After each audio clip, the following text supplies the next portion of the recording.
समोर आली आहे। जीबीएस आजार दूषित पाण्यामुळे होत असल्याचं राष्ट्रीय विषाणू संस्थेच्या तपासणीत आता उघड झालेलं आहे।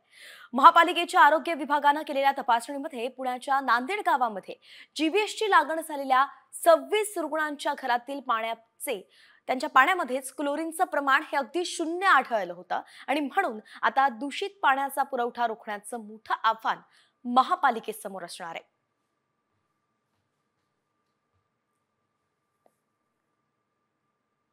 समोर आली आहे। जीबीएस आजार दूषित पाण्यामुळे होत असल्याचं राष्ट्रीय विषाणू संस्थेच्या तपासणीत आता उघड झालेलं आहे।